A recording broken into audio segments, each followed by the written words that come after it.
आज हिंदी कहानी सीरीज में मुंशी प्रेमचंद की कहानी कामना तरु जो इस प्रकार है।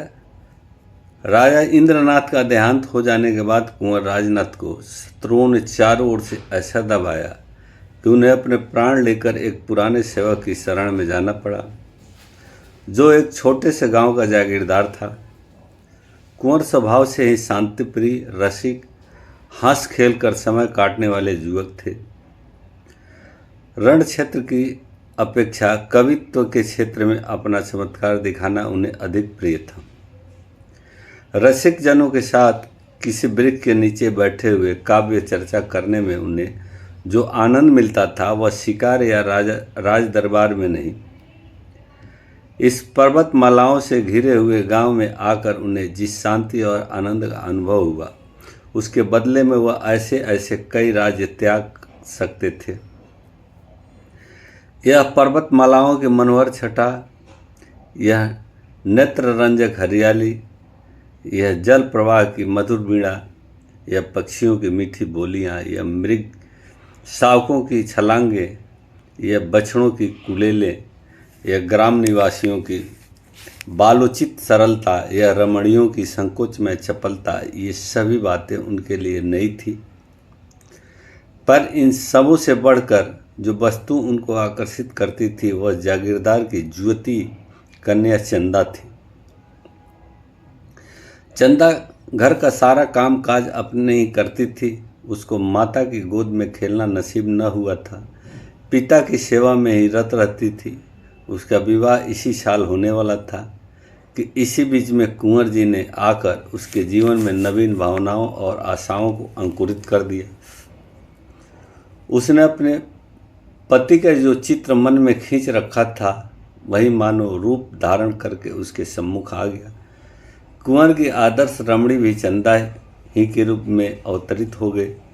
लेकिन कुंवर समझते थे मेरे ऐसे भाग्य कहाँ।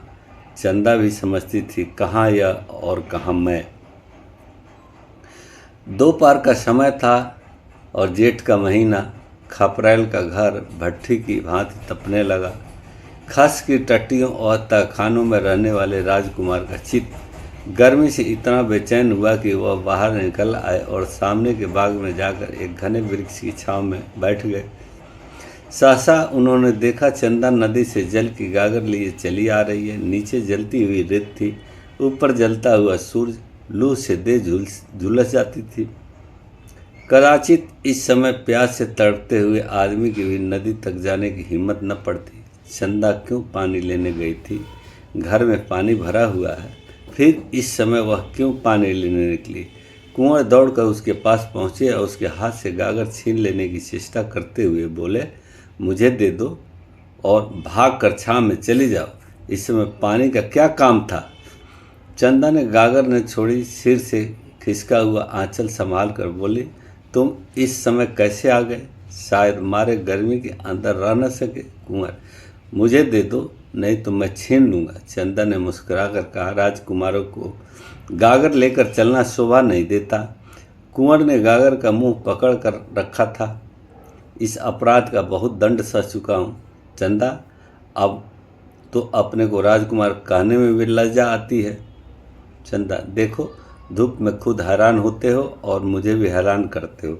गागर छोड़ दो, सच कहती हूँ पूजा का जल है। कुंवर, क्या मेरे ले जाने से पूजा का जल अपवित्र हो जाएगा? चंदा, अच्छा भाई, नहीं मानते तो तुम ही ले चलो। हाँ, नहीं तो। कुंवर गागर लेकर आगे आगे चले। चंदा पीछे पीछे होली। बगीचे में पहुंचे तो चंदा एक छोटे से पौधे के पास रुक कर बोली, इस देवता की पूजा करनी है, गागर रख दो। कुंवर ने आश्चर्य से पूछा, यहाँ कौन सी देवता है चंदा? मुझे तो नहीं नजर आता। चंदा ने पौधे को सींचते हुए कहा, यही तो मेरा देवता है। पानी पीकर पौधों की मुरझाई हुई पत्तियां हरी हो गई, मानो उसकी आंखें खुल गई हो। कुंवर ने पूछा, यह पौधा क्या तुमने लगाया है चंदा? चंदा ने पौधे को एक सीधी लकड़ी से बांधते हुए कहा, हाँ, उसी दिन तो जब तुम यहाँ आए। यहाँ पहले मेरी गुड़िया का घरौंदा था। मैंने गुड़ियों पर छाँ करने के लिए अमोला लगा दिया था, फिर मुझे इसकी याद नहीं। घर के काम धंधों में भूल गए। जिस दिन तुम यहाँ आए मुझे न जाने क्यों इस पौधे की याद आ गई। मैंने आकर देखा तो वह सूख गया था। मैं तुरंत पानी ला कर इसे सींचा तो कुछ कुछ ताज़ा होने लगा। तब से इसे सींचती हूँ, देखो कितना हरा भरा हो गया। यह कहते कहते उसने सिर उठाकर कुंवर की ओर ताकते हुए कहा, और सब काम भूल जाऊं पर इस पौधे को पानी देना नहीं भूलती। तुम्हें इसके प्राणदाता हो, तुम्ही ने आकर इसे जिला दिया, नहीं तो बेचारा सूख गया होता। यह तुम्हारे शुभागमन का स्मृति चिन्ह है। जरा इसे देखो, मालूम होता है हंस रहा है। मुझे जान पड़ता है कि यह मुझसे बोलता है। सच कहती हूँ, कभी यह रोता है, कभी हंसता है, कभी रूठता है। आज तुम्हारा लाया हुआ पानी पाकर यह फूला नहीं समाता, एक एक पत्ता तुम्हें धन्यवाद दे रहा है। कुंवर को ऐसे जान पड़ा मानो वह पौधा कोई नन्हा सा क्रीड़ाशील बालक है। जैसे चुंबन से प्रसन्न होकर बालक गोद में चढ़ने के लिए दोनों हाथ फैला देता है, उसी भांति यह पौधा भी हाथ फैलाए जान पड़ा। उसकी एक एक अणु में चंदा का प्रेम झलक रहा था। चंदा के घर में खेती के सभी औजार थे। कुंवर एक फावड़ा उठा लाए और पौधा का एक थाला बनाकर चारों ओर से ऊंची मेड़ उठा दी। फिर खुरपी लेकर अंदर की मिट्टी को गोड़ दिया। पौधा और भी लहलहा उठा। चंदा बोली, कुछ सुनते हो? क्या कह रहा है? कुंवर ने मुस्कुराकर कहा, हाँ, कहता है अम्मा की गोद में बैठूंगा। चंदा, नहीं, कह रहा है इतना प्रेम करके फिर भूल न जाना। मगर कुंवर को अभी राजपुत्र होने का दंड भोगना बाकी था। शत्रुओं को न जाने कैसे उसकी टोह मिल गई। इधर तो हित चिंतकों के आग्रह से विवश होकर बूढ़ा कुबेर सिंह चंदा और कुंवर के विवाह की तैयारियां कर रहा था। उधर शत्रुओं का एक दल सिर पर आ पहुंचा। कुंवर ने उन पौधों के आसपास फूल पत्तों लगा करके एक फुलवाड़ी सी बना दी थी। पौधों को सींचना अब उनका काम था। प्रातःकाल वह कंधों पर कांवड़ रखे नदी से पानी ला रहे थे कि 10-12 आदमियों ने उन्हें रास्ते में घेर दिया। कुबेर सिंह तलवार लेकर दौड़ा, लेकिन शत्रुओं ने उसे मार गिराया। अकेला अस्त्रहीन कुंवर क्या करता? कंधों पर कांवड़ रखे हुए बोला, अब क्यों मेरे पीछे पड़े हो भाई? मैंने तो सब कुछ छोड़ दिया। सरदार बोला, हमें आपको पकड़ ले जाने का हुक्म है। तुम्हारा स्वामी मुझे इस दशा में भी नहीं देख सकता। खैर, अगर धर्म समझो तो कुबेर सिंह की तलवार मुझे दे दो, अपनी स्वाधीनता के लिए लड़कर प्राण दूं। इसका उत्तर यही मिला कि सिपाहियों ने कुंवर को पकड़कर मुस्के कस दी और उन्हें एक घोड़े पर बिठाकर घोड़े को भगा दिया। कांवर वहीं पड़ी रह गई। उसी समय चंदा घर से निकली, देखा कांवर पड़ी हुई है और कुंवर को लोग घोड़े पर बिठाए जा रहे हैं। चोट खाए हुए पक्षी के भांति वह कई कदम दौड़ी, फिर गिर पड़ी। उसकी आंखों में अंधेरा छा गया। सहसा उसकी दृष्टि पिता की लाश पर पड़ी। वह घबरा कर उठी और लाश के पास जा पहुंची। कुबेर अभी मरा न था, प्राण आंखों में अटके हुए थे। चंदा को देखते ही छड़ स्वर में बोला, बेटी। कुंवर, इसके आगे वह कुछ न कह सका, प्राण निकल गए। पर इस शब्द कुंवर ने उसका आशय प्रकट कर दिया। 20 वर्ष बीत गए, कुंवर कैद से न छूट सके। यह एक पहाड़ी किला था। जहाँ तक निगाह जाती पहाड़ियाँ ही नजर आती। किले में उन्हें कोई कष्ट न था। नौकर चाकर, भोजन, वस्त्र, सैर, शिकार, किसी बात की कमी न थी। पर उस वियोग अग्नि को कौन शांत करता जो नित्य कुंवर के हृदय में जला करती थी। जीवन में अब उसके लिए कोई आशा न थी, कोई प्रकाश न था। अगर कोई इच्छा थी तो यह कि एक बार उस प्रेम तीर्थ की यात्रा कर लें, जहाँ उन्हें वह सब कुछ मिला जो मनुष्य को मिल सकता है। हाँ, उनके मन में एकमात्र यही अभिलाषा थी कि उन पवित्र स्मृतियों में रंजित भूमि के दर्शन करके जीवन का उस नदी के तट पर अंत कर दें। वही नदी का किनारा, वही वृक्ष का कुंज, वही चंदा का छोटा सा सुंदर सा घर उसकी आंखों में फिरा करता। और वह पौधा जिसे उन दोनों ने मिलकर सींचा था उसमें तो मानो उसके प्राण ही बसते थे। क्या वह दिन भी आएगा जब वह उस पौधे को हरी भरी पत्तियों से लदा हुआ देखेगा? कौन जाने वह अब है भी या सूख गया। कौन अब उसको सींचता होगा? चंदा इतने दिनों अविवाहित थोड़े ही बैठी होगी। ऐसा संभव भी तो नहीं। उसे अब मेरी सूध भी न होगी। हाँ, शायद कभी अपने घर की याद खींच लाती हो तो पौधों को देखकर उसे मेरी याद आ जाती हो। मुझ जैसे अभागे के लिए इतने अधिक वह और क्या कर सकती है? उस भूमि को एक बार देखने के लिए वह अपना जीवन दे सकता था, पर यह अभिलाषा न पूरी होती थी। आह, एक युग बीत गया। शोक और नैराश्य ने उठती जवानी को कुचल दिया। न आंखों में ज्योति रही, न पैरों में शक्ति। जीवन क्या था? एक दुखदायी स्वप्न था। उस सघन अंधकार में उसे कुछ न सूझता था। बस जीवन का आधार एक अभिलाषा थी, एक सुखद स्वप्न जो जीवन में न जाने कब उसने देखा था। एक बार फिर वही स्वप्न देखना चाहता था, फिर उसकी अभिलाषाओं का अंत हो जाएगा। उसे कोई इच्छा न रहेगी। सारा अनंत भविष्य, सारी अनंत चिंताएं इसी एक स्वप्न में लीन हो जाती थी। उसके रक्षकों को अब उसकी ओर से कोई शंका न थी। उन्हें उस पर दया आती थी। रात को पहरे पर केवल कोई एक आदमी रह जाता था और लोग मीठी नींद सोते थे। कुंवर भाग जा सकता है, इसकी कोई संभावना, कोई शंका न थी। यहाँ तक कि एक दिन यह सिपाही भी निशंक होकर के बंदूक लिए लेट रहा। निद्रा किसी हिंसक पशु की भांति ताक लगाए बैठी थी। लेटते ही टूट पड़ी। कुंवर ने सिपाही की नाक की आवाज़ सुनी। उनका हृदय बड़े बेग से उछलने लगा। यह अवसर आज कितने दिनों के बाद मिला था। वह उठे, मगर पांव थरथर कांप रहे थे। बरामदे के नीचे उतरने का साहस न हो सका। कहीं इसकी नींद न खुल गई तो हिंसा उसकी सहायता कर सकती थी। सिपाही के बगल में उसकी तलवार पड़ी थी, पर प्रेम का हिंसा से बैर है। कुंवर ने सिपाही को जगा दिया। वह चौंक कर उठ बैठा। रास आज संशय भी उसके दिल से निकल गया। दूसरी बार जो सोया तो खर्राटे लेने लगा। प्रातःकाल जब उसकी निद्रा टूटी तो उसने लपक कर कुंवर के कमरे में झांका। कुंवर का पता न था। कुंवर इस समय हवा के घोड़े पर सवार कल्पना की द्रुत गति से भागा जा रहा था, उस स्थान को जहां उसने सुख स्वप्न देखा था। किले में चारों ओर तलाश हुई। नायक ने सवार दौड़ाए, पर कहीं पता न चला। पहाड़ी रास्तों का काटना कठिन, उस पर अज्ञातवास की कैद, मृत्यु के दूत के पीछे लगे हुए जिनसे बचना मुश्किल। कुंवर को कामना तीर्थ में महीनों लग गए। जब यात्रा पूरी हुई तो कुंवर में एक कामना के सिवा और कुछ शेष न था। दिन भर की कठिन यात्रा के बाद जब वह उस स्थान पर पहुँचे तो संध्या हो गई थी। वहाँ बस्ती का नाम भी न था। 2-4 टूटे फूटे झोपड़ी उस बस्ती के चिन्ह स्वरूप शेष रह गए थे। वह झोपड़ा जिसमें कभी प्रेम का प्रकाश था, जिसके नीचे उन्होंने जीवन के सुखमय दिन काटे थे, जो उनकी कामनाओं का आगार और उपासना का मंदिर था, अब उनकी अभिलाषाओं की भांति भग्न हो गया था।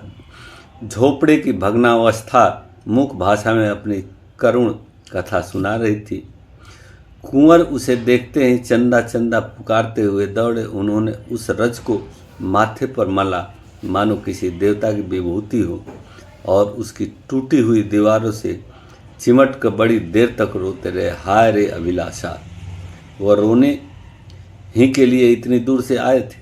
रोने की अभिलाषा इतने दिनों से उन्हें विकल कर रही थी, पर इस रुदन में कितना स्वर्गीय आनंद था। क्या समस्त संसार का सुख इन आंसुओं की तुलना कर सकता था? तब वह झोपड़े से निकले। सामने मैदान में एक वृक्ष हरे भरे नवीन पल्लवों की गोद लिए मानो उसका स्वागत करने खड़ा था। यह वह पौधा है जिसे आज से 20 वर्ष पहले दोनों ने आरोपित किया था। कुंवर उन्मत्ता की भांति दौड़े और जाकर उस वृक्ष से लिपट गए, मानो कोई पिता अपने मातृहीन पुत्र को छाती से लगाए हुए हो। यह उसी प्रेम की निशानी है, उसी अक्षय प्रेम की, जो इतने दिनों के बाद आज इतना विशाल हो गया। कुंवर का हृदय ऐसा हो उठा मानो उस वृक्ष को अपने अंदर रख लेगा, जिसमें उसे हवा का झोंका भी न लगे। उसके एक एक पल्लव पर चंदा की स्मृति बैठी हुई थी। पक्षियों का इतना रम्य संगीत क्या कभी उन्हें सुना सकता है? उनके हाथों में दम न था, सारी देह भूख प्यास और थकान से शिथिल हो रही थी, पर वह उस वृक्ष पर चढ़ गए।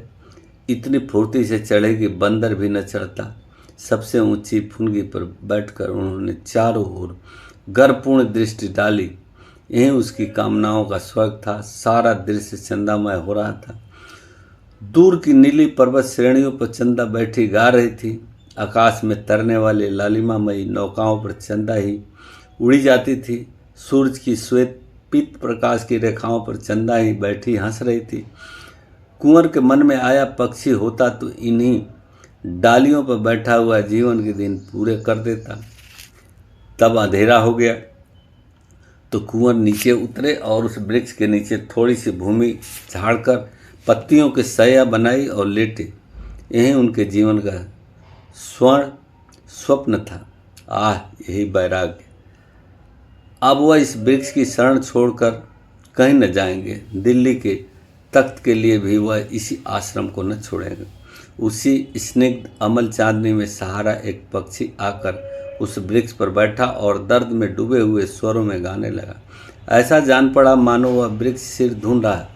वह नीरव रात्रि उस वेदनामय संगीत से हिल उठी। कुंवर का हृदय इस तरह ऐंठने लगा मानो वह फट जाएगा। स्वर में करुणा और वियोग के तीर से भरे हुए थे। आह पक्षी, तेरा भिजोड़ा अवश्य भी छूट गया है, नहीं तो तेरे राग में इतनी व्यथा, इतना विषाद, इतना रुदन कहाँ से आता? कुंवर के हृदय के टुकड़े हुए जाते थे। एक एक स्वर तीर की भांति दिल को छेदे डालता था। वह बैठे न रह सके, उठकर आत्मस्मृति की दशा में दौड़े हुए झोंपड़े में गए। वहाँ से फिर वृक्ष के नीचे आए। उस पक्षी को कैसे पाएं? कहीं दिखाई नहीं देता। पक्षी का गाना बंद हुआ तो कुंवर को नींद आ गई। उन्हें स्वप्न में ऐसा जान पड़ा कि वही पक्षी उसके समीप आया। कुंवर ने ध्यान से देखा तो वह पक्षी न था, चंदा थी। हाँ, प्रत्यक्ष चंदा थी। कुंवर ने पूछा, चंदा, यह पक्षी यहाँ कहाँ? चंदा ने कहा, मैं ही तो वह पक्षी हूँ। कुंवर, तुम पक्षी हो? क्या तुम ही गा रही थी? चंदा, हाँ प्रियतम, मैं ही गा रही थी। इसी तरह रोते रोते एक युग बीत गया। कुंवर, तुम्हारा घोंसला कहाँ है? चंदा, उसी झोपड़े में जहाँ तुम्हारी खाट थी, उसी खाट के बांध से मैंने अपना घोंसला बनाया है। कुंवर, और तुम्हारा जोड़ा कहाँ है? चंदा, मैं अकेली हूँ। चंदा को अपने प्रियतम के स्मरण करने में, उसके लिए रोने में जो सुख है वह जोड़े में नहीं। मैं इसी तरह अकेली रहूंगी और अकेली मरूंगी। कुंवर, मैं क्या पक्षी नहीं हो सकता? चंदा चली गई। कुंवर की नींद खुल गई। उषा की लालिमा आकाश पर छाई हुई थी और वो चिड़िया कुंवर की सैया के समीप एक डाल पर बैठी चहक रही थी। अब उस संगीत में करुणा न थी, विलाप न था, उसमें आनंद था, चापल्य था, सारल्य था। वह वियोग का करुण क्रंदन नहीं, मिलन का मधुर संगीत था। कुंवर सोचने लगे, इस स्वप्न का क्या रहस्य? कुंवर ने सैयार से उठते ही एक झाड़ू बनाई और झोंपड़े को साफ करने लगे। उनके जीते जी इसकी यह भग्न दशा नहीं रह सकती। वह इसकी दीवारें उठाएंगे, इस पर छप्पर डालेंगे, इसे लीपेंगे। इसमें उसकी चंदा की स्मृति वास करती है। झोपड़े के एक कोने में वह कांवर रखी हुई थी, जिस पर पानी ला ला करके वह वृक्ष को सींचते थे। उन्होंने कांवर उठा ली और पानी लाने चल दिए। 2 दिन से कुछ भोजन न किया था। रात को भूख लगी हुई थी, पर इस समय भोजन की बिल्कुल इच्छा न थी। देह में एक अद्भुत स्फूर्ति का अनुभव होता था। उन्होंने नदी से पानी ला ला कर मिट्टी भिगोना शुरू किया। दौड़े जाते थे और दौड़े आते थे।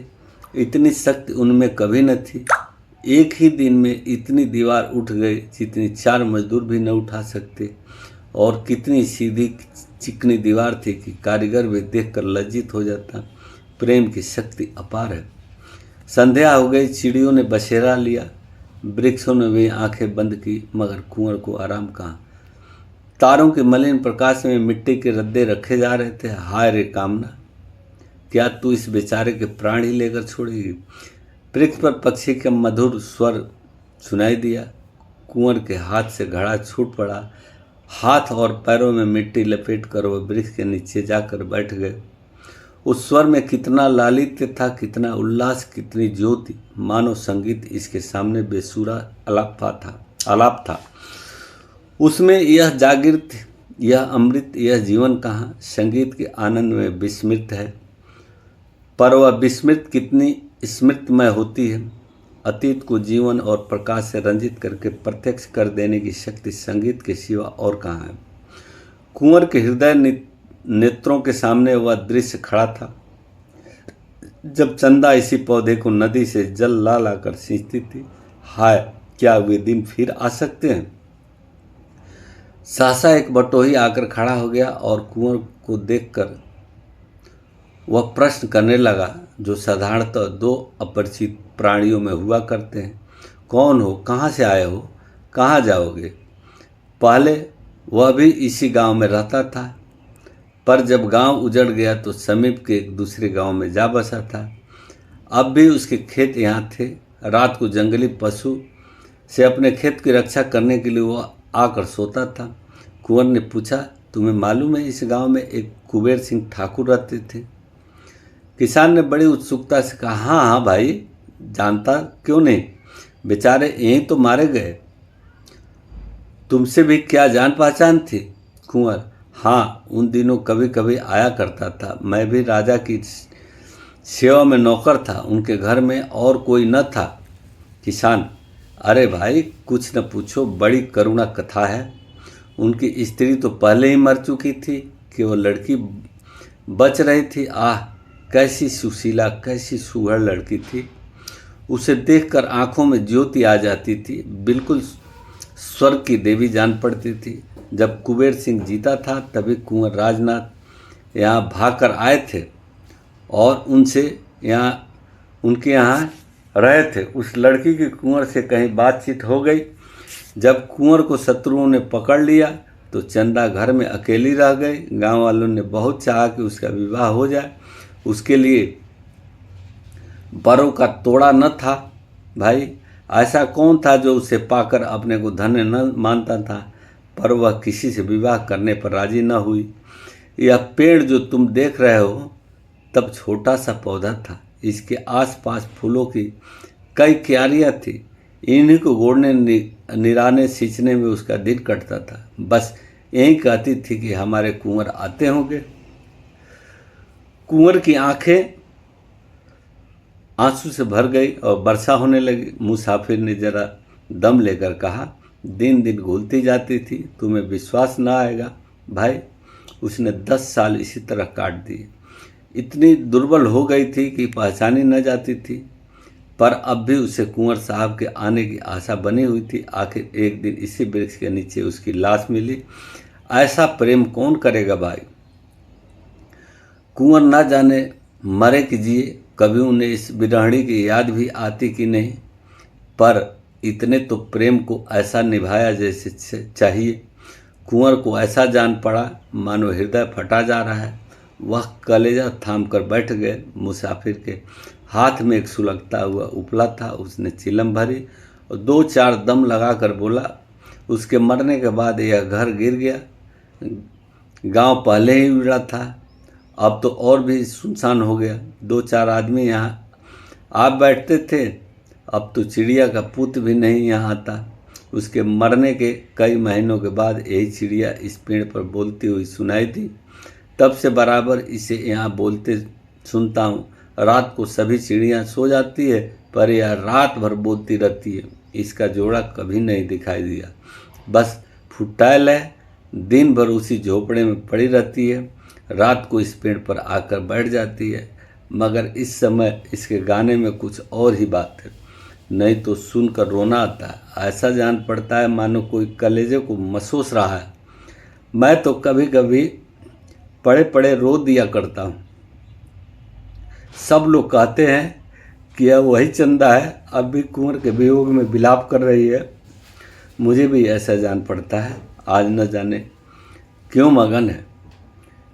किसान तंबाकू पीकर सो गया। कुंवर कुछ देर तक खोए हुए से खड़े रहे, फिर धीरे धीरे बोले, चंदा, क्या सचमुच तुम ही हो? मेरे पास क्यों नहीं आती? एक क्षण में चिड़िया आकर उनके हाथ पर बैठ गई। चंद्रमा के प्रकाश में कुंवर ने चिड़िया को देखा। ऐसा जान पड़ा मानो उसकी आंख खुल गई हो, मानो आंखों के सामने से कोई आवरण हट गया हो। पक्षी के रूप में भी चंदा की मुखाकृति अंकित थी। दूसरे दिन किसान सोकर उठा तो कुंवर की लाश पड़ी हुई थी। कुंवर अब नहीं है, किंतु उनके झोपड़ी की दीवारें बन गई है। ऊपर फूस का नया छप्पर पड़ गया है और झोपड़े के द्वार पर फूलों की कई क्यारियां लगी है। गांव के किसान इससे अधिक और क्या कर सकते थे। उस झोपड़े में अब पक्षियों के एक जोड़े ने अपना घोंसला बनाया है। दोनों साथ साथ दाने चारे की खोज में जाते हैं, साथ साथ आते हैं। रात को दोनों उसी वृक्ष की डाल पर बैठे दिखाई देते हैं। उनका सुरम्य संगीत रात की नीरवता में दूर तक सुनाई देता है। वन के जीव जंतु वह स्वर्गीय गान सुनकर मुग्ध हो जाते हैं। यह पक्षियों का जोड़ा कुंवर और चंदा का जोड़ा है, इसमें किसी को संदेह नहीं है। एक बार एक प्याद ने इन पक्षियों को फंसाना चाहा, पर गांव वालों ने उसे मारकर भगा दिया।